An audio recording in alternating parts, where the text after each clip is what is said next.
არა, არის ფიქრობთ, რომ დღეს ჯონი უოლკერი ბლეკ ლეიბლსა და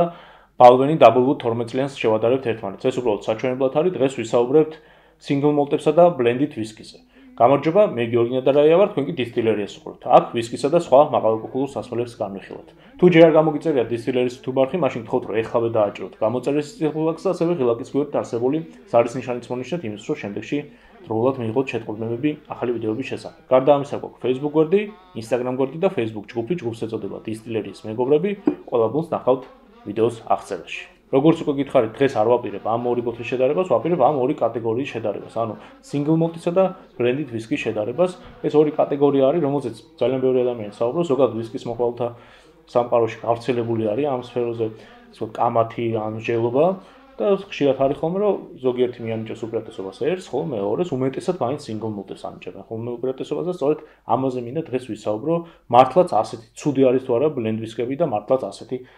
შესანიშნავი არის თუ არა სინგლ მოლტები და არის თუ არა რამე სხვაობა მათ შორის საერთოდ. დღეს ასევე ვისაუბრებთ თვითონ ბლენდინგზე, ვინ ქმნის ამ ბლენდით ვისკის და ზოგადად როგორ იქნება სინგლ მოლტი და როგორ იქნება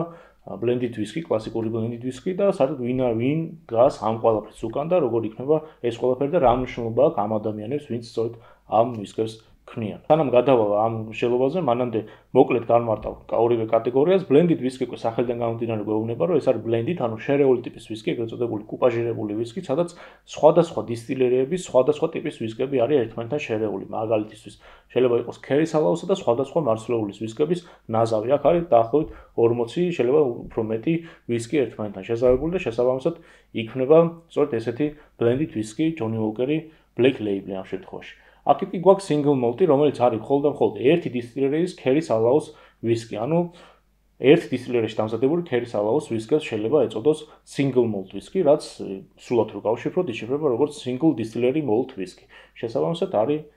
ერთი დისტილერიის ქერისალაოს ვისკი. სწორედ ამაზე არის დღეს საუბარი და ამ მსჯელობით და ამ ასე ვთქვათ კატეგორიზაციით თუ ვიმსჯელებთ მხოლოდ, მაშინ ლოგიკური დასკვნა უნდა გავაკეთოთ, რომ სინგლ მოლტი უნდა ჯობდეს ბლენდით ვისკის, იმიტომ რომ ეს არის ერთი დისტილერიის შემოქმედება, ხოლო აქ არის უამრავი დისტილერია ერთმანეთთან შეზავებული და კაცმარცი შინით რა უნდა ესხას. სწორედ ამაზე უნდა ვისაუბროთ დღეს. ზოგადად გავრცელებული მიდგომა არის, რომ ასე ვთქვათ სინგლ მოლტი ჯობს ბლენდით ვისკის და ეს ჩემს ირგვლივაც საკმაოდ ბევრი ადამიანი იზიარებს ამ მიდგომას, დარწმუნებული ვარ თქვენს ირგვლივასაც ასახდება და შეიძლება თქვენც რომელიმე თქვენთაგანი სწორედ ასეთ მიდგომას იზიარებთ, რომ სინგლ მოლტი ჯობს ბლენდით ვისკის. ეს არ არის ვთქვათ ცდარი მიდგომა, ან არ არის აბსოლუტურად ზუსტი მიდგომა, ეს არის თქვენი გემოვნების საკითხი, რა თქმა უნდა, მეც არ ჩამითვალოთ, რომ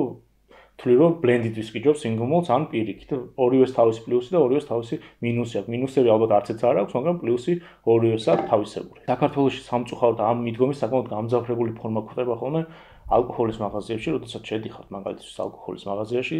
გინდათ რომ რაღაც საკმაოდ ძვირადღირებული ვისკი შეიძინოთ და პირობითად გაიხედეთ ჩივას რეგალისკენ, მაგალითად 18 წლიანისკენ ან 25 წლიანისკენ და გინდათ რომ სწორედ ესეთი ვისკი შეიძინოთ. ეს არის სტანდარტული ბლენდით ვისკი, ანუ სხვადასხვა დისტილერების ვისკების ნაზავი. და როდესაც ასეთი ვისკის შეძენას გადაწყვეტ, ხშირად ალბათ შეხვდებით და იგრძნობთ კონსულტანტის ზერას, რომელიც გიყურებთ როგორც გოიმს, ჩვენებურად რო ვთქვათ, რომ ამხელა ფულს თუ იხდი, აგერ უკეთესი ვისკები იყიდება სინგლ მოლტებში და რატო იხდებ ამხელა ფულს ბლენდით ვისკიში. ეს არის სწორედ ესეთი მიდგომა, რომელსაც ვაწყდებით ხოლმე ზოგჯერ საკმაოდ უხეშადაც და ეს მიდგომები მართლა არსებობს ალკოჰოლის მაღაზიებში, ამას თუ უგუაგდებენ, კარგი იქნება და იმედი მაქვს, რომ ეს ვიდეო ამ ყველაფერში დაგვეხმარება, რომ გავარკვიოთ ზოგადად რა დევს ბლენდით ვისკისა და სინგლ მოლტ ვისკიში ისეთი, რომ ორივეს თავისი უპირატესობა აქვს. კიდევ ერთი მსგავსი დამოკიდებულება გვხვდება ვისკის მოყვარულებში ჯონი უოლკერის მიმართ განსაკუთრებით. ვიცით, რომ ჯონი უოლკერის მთლიან ხაზში არის ბლენდით ვისკები, მაგრამ არის ერთი განსაკუთრებული ბლენდი, რომელიც არის გრინ ლეიბლი, სადაც არის მხოლოდ და მხოლოდ სინგლ მოლტების ნაზავი. ანუ იქ არ არის სხვა მარცვლეულის ვისკის შერევა არ ხდება და არის მხოლოდ და მხოლოდ სინგლ მოლტების ნაზავი, 4 სინგლ მოლტ დისტილერიის ვისკების ნაზავი და ხშირად ის ადამიანები, ვისაც ეს ვთქვათ სინგლ მოლტები უფრო მოწონს, ამბობენ, რომ ჯონი უოლკერებში ყველაზე კარგი არის გრინ ლეიბლი, იმის გამო, რომ იქ სიტყვა მოლტ წერია ეტიკეტზე. დარწმუნებული ვარ, რომ მხოლოდ და მხოლოდ ეს სიტყვა მოლტი ზიდავთ ასეთ ადამიანებს და არა სინამდვილეში თვითონ ჯონი უოლკერის კონკრეტული ვისკი, იმიტომ რომ სხვა შემთხვევაში უბრალოდ არ მოეწონებათ. თუ თქვენ არ მეთანხმებით და საპირისპიროს ფიქრებთ, შეგიძლიათ კომენტარებში დამიტკიცოთ. მე ყოველ შემთხვევაში სწორედ ესეთი წარმოდგენა მექნება ხოლმე ამ ადამიანების მიმართ, ვინც ამბობს, რომ ჯონი უოლკერის სერიაში ყველაზე კარგი მხოლოდ და მხოლოდ გრინ ლეიბლი არის, დანარჩენებს არ აღიარებენ. საინტერესოა თქვენ რას ფიქრობთ ამაზე. დავიწყოთ ახლა უკვე მსჯელობა თვითონ კატეგორიებზე და ზოგადად ერთი პირველი, ისე ვთქვათ, ობიექტური დებულებით უნდა დავიწყოთ. ყველა ვისკი, თუ ეს არ არის single barrel ან single cask ვისკი, ანუ ისეთი ვისკი, რომელიც ერთი კასიდან არის პირდაპირ ბოთლში გადმოსხმული, ის 100%-ით 99.99%-ით არის blended whisky. ანუ მასში მაინც ხდება სხვადასხვა ვისკების შერევა. თუ single malt-თან გვაქვს საქმე, მაშინ უბრალოდ ერთი დისტილერიის ქვეშ არსებული სხვადასხვა ვისკების ერთმანეთთან შერევა ხდება. მაგალითად, აქ მიდევს ბალვენი double wood 12 წლიანი დაძველებით, რომელიც შემქმნელი არის დევიდ სტიუარტი, საკმაოდ ცნობილი მასტერ ბლენდერი და საკმაოდ დაფასებული უილიამ გრანტსა და შვილების კომპანიაში უილიამ გრანტს and Sons და ის ფაქტობრივად მისი შექმნელი არის მთლიანად ბალვენის ეს ხაზი, რომელსაც ესე კარგად ვიცნობთ double wood-ების. ის სხვადასხვა კასრებს არჩევს, ანუ ვთქვათ, სინჯავს, აგემოვნებს და შემდეგ სხვადასხვა კასრებს არჩევს თავისი პორტფოლიოდან და თვლის, რომ სწორედ ეს კასრები უნდა შეერიოს ერთმანეთს, იმისთვის რომ მიიღოს ეს პროდუქტი. ანუ ხდება მის პორტფოლიოში არსებული ქერის ალაუს ვისკების შეზავება, ანუ გემონურად მაინც დასმა ხდება, ანუ ეს ბლენდერი მაინც ქმნის, ასე ვთქვათ, ბლენდს ქმნის, თუმცა თავის დისტილერიაში, რა თქმა უნდა, სწორედ ამიტომ single malt-ად იწოდება მაინც ეს ვისკი. ხშირად საქართველოში სახელწოდებიდან გამომდინარე, რადგან ერთალავიანს უწოდებთ ხოლმე ჩვენ single malt ვისკის, ხშირად რა თქმა უნდა წარმოდგენა აქვს ისეთი, რომ ხოლმე ერთ წელს გამოხდილი ერთი, ასე ვთქვათ, ქერის ალაუს ერთი კაცრის ვისკი არის ბოთლში, მაგრამ ეს ასე არ არის, ხდება ყოველთვის შერევა სხვადასხვა ასაკის ვისკების, თუმცა აქ 12 რადგან აწერია, არის მინიმუმ 12 წლის ვისკების ნაზავი, შეიძლება 18 წლიანის იყოს, 21 წლიანის და ასე შემდეგ. აქეთ კი გვაქვს მეორე blend ვისკი, რომელშიც სხვადასხვა დისტილერიების, სხვადასხვა ვისკების შეზავება ხდება, ამის შემქმნელი არის დოქტორი ჯიმ ბევერიჯი, ჯონი უოლკერის მთლიან სერიას ფაქტობრივად ის ხელმძღვანელობს და ის ქმნის და საკმაოდ დაფასებული პიროვნება არის მასტერ ბლენდერებში. ეს ორი პიროვნება ერთ-ერთი უდიდესი პიროვნებები არიან ზოგადად მასტერ ბლენდერებში და ამ პროფესიას ძალიან დიდი მნიშვნელობა ენიჭება დროთა განმავლობაში უფრო და უფრო ფასობს, მით უმეტეს ეხა, როდესაც წინ წამოვიდა ტრენდი ეგრეთ წოდებული NAS ვისკების, ანუ უასაკო ვისკების, სადაც არ ხდება ეტიკეტზე ასაკის მითითება, ეხლა უკვე კიდევ უფრო დაფასებული ხდება ესეთი პროფესიები, როგორც მასტერ ბლენდერები არიან, რადგან მათ უნდა შექმნან იმდენად კარგი და წარმოსადეგი ვისკი, ისე რომ ასაკი არ იყოს ეს მითითებული და შესაძლოა იქ იყოს 5 წლიანი ვისკი შერეული, შესაძლოა იყოს 50 წლიანი ვისკი შერეული, მაგრამ უნდა დასვან ისეთი კარგი არომატები, რომელიც მათ მყიდველს და მათ მომხმარებელს მოეწონება, ამიტომ მათი პროფესია, ამ ადამიანების პროფესია კიდევ უფრო დაფასებული ხდება და კიდევ უფრო საჭირო ხდება. ზოგადად ამ პროფესიასაც შეეხება არის კიდევ მეორე პროფესია, ეს არის მასტერ დისტილერი და ეს არ უნდა აგვერიოს ხოლმე მასტერ ბლენდერში, როგორც წესი დიდი დისტილერიებში ესენი ცალ-ცალკე არის ხოლმე, თუმცა მცირე ზომის დისტილერიებში ეს ორი პროფესია ერთ ადამიანში არის ხოლმე გაერთიანებული. კლასიკურად კი მასტერ დისტილერი სიტყვიდან გამომდინარე დისტილერიაზე, ასე ვთქვათ, დისტილაციის პროცესზე არის სულად პასუხისმგებელი, ხოლო მასტერ ბლენდერი უკვე ვისკის შექმნაზე, ანუ სხვადასხვა ვისკების ერთმანეთთან შერევაზე არის პასუხისმგებელი. საკმაოდ ცნობილი ადამიანები არსებობენ ამ სფეროში და ზოგადად ეხლა უკვე ვისკის დაჯილდოებები სადაც კი ხდება, იქ ცალკეც გამოყოფენ ხოლმე ნომინაციას საუკეთესო მასტერ ბლენდერისა, მაგალითად ერთ-ერთი ცნობილი ვისკის დაჯილდოების დროს ბოლო წელს თორსები 2019 ან 2020-ში საუკეთესო მასტერ ბლენდერი გახდა სტეფანი მაკლეუდი, მე მგონი სწორად გამოთქვა გვარს, რომელმაც შექმნა დიუარსის ვისკი 32 წლიანი დაძველებით, blended ვისკი, რომელიც ასევე ამავე დაჯილდოებაში გახდა საუკეთესო ვისკი სხვა ვისკებს შორის, სადაც მაგალითისთვის იღებენ მონაწილეობას ესეთი ვისკები, როგორც არის არბეგი და გლენმორანჯი, მაგრამ მიუხედავად ამისა, მიუხედავად იმისა, რომ იქ იყო single malt-ებიც, საუკეთესო ვისკი მაინც blended whisky გახდა ზოგადად ვისკების კატეგორიაში, თუმცა რა თქმა უნდა single malt კატეგორიებში გაიმარჯვა ცალკე single malt-ები და blended whisky-ებში ცალკე blended-მა, მაგრამ ზოგადად ვისკებში სწორედაც რომ blended whisky-მ გაიმარჯვა და ეს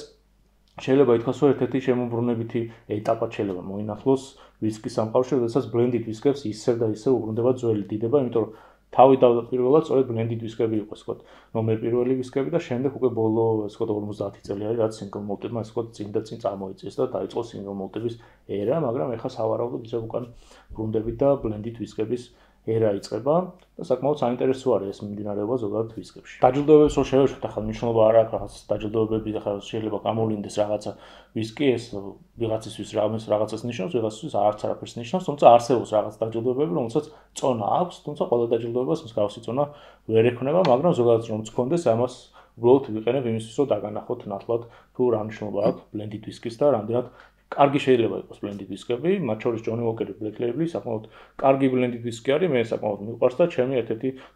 საყვარელი ვისკი არის, რომელიც ყოველთვის მუდმივად მაქვს ხოლმე ბარში და ასე ასევე არის სხვა single malt whisky-ებიც, რომელიც მუდმივად მაქვს ხოლმე ჩემთან სახში, იმის რომ დავლიო, თუმცა ასე ვთქვათ, მათ შორის ასე ვთქვათ, განსხვავებებს არ ვაკეთებ, რომ აი ეს ჯობს, ან მეორე ჯობს, ორივე თანაბრად მიყვარს და თქვენს იგივეს გირჩევთ, blended whisky-ები დააფასეთ, იმიტომ რომ ამაში საკმაოდ დიდი შრომა დევს, კიდევ უფრო დიდი შრომა დევს, ვიდრე single malt-ებში, მიუხედავად იმისა, რომ აქაც ხდება blending-ი, ზოგადად კლასიკურ blend-ებში ხდება ხოლმე უამრავი სხვადასხვა ვისკის ერთმანეთთან შეზავება და წარმოიდგინეთ ყოველ წელს, ასე ვთქვათ,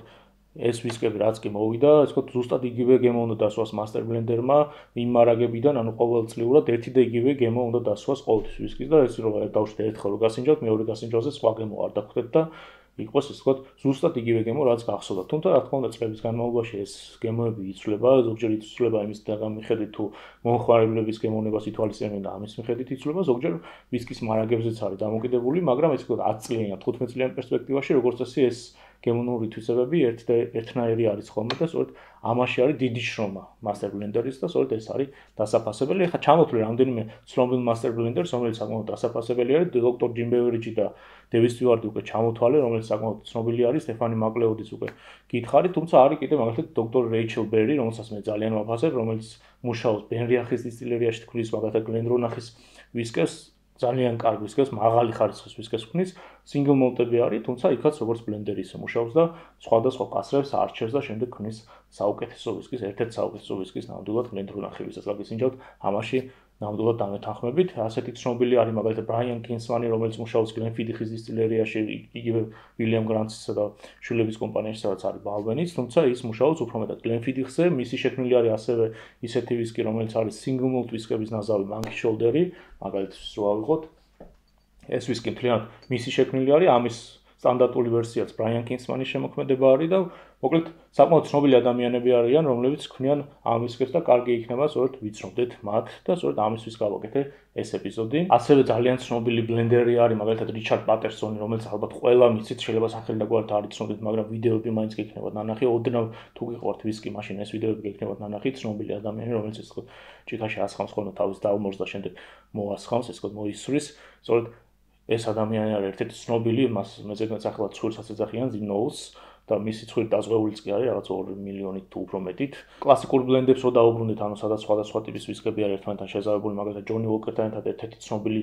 blended whisky, რომელიც ალბათ ყველა მიცით, ეს არის ჩივას რეგალი, რომელსაც ქმნის კოლინ სკოტი, რომელიც საკმაოდ ცნობილი პიროვნება არის მასტერ ბლენდერებში და სწორედ ის ქმნის ამ პროდუქტს, ან თუნდაც ახალი პროდუქტი, რომელიც მე ძალიან მომეწონა, ეს არის Roe&Co, ახალი ირლანდიური ბლენდი, მისი შექმნილი არის კაროლინ მარტინი, ან მარტენი, ზუსტად არ ვიცი, გვარი როგორ გამოითქმის, ყოველ შემთხვევაში სწორედ მან შექმნა ეს ვისკი, რომელიც გახილვის დროს აღნიშნე კიდეც, რომ იმდენად მომეწონა ეს ვისკი, რომ შევაფეთ კიდეც მასტერ ბლენდერი, იმდენად კარგად აქვს დამზადებული ეს ვისკი და კარგად აქვს კასრები შერჩეული. სწორედ ამაზე მინდოდა დღეს საუბარი და მიდი არ შეგაწყინეთ თავი და ზოგადად მენტორულადაც არ ჩანდა ჩემი ტონი, ზოგადად არავის არაფერს მიუთითებ, პირიქით მინდა რომ სხვა მხრიდანაც შეხედოთ ამ ყველაფერს და ზოგადად რა მნიშვნელობა შეიძლება გქონდეს blended whisky-ს და single malt-ს და როგორ შეიძლება ორივეში გამოაჩინოთ კარგი ნიმუშები. ორივეში არის ნამდვილად კარგი ნიმუშები და ორივეში არის ცუდი ნიმუშებიც, ამიტომ ამას ვერ გავექცევით. ორივეში ასე განთქმულ ბლენდერებს შეიძლება გქონდეთ კარგი ნიმუშები და გქონდეთ ცუდი ნიმუშებიც, ამიტომ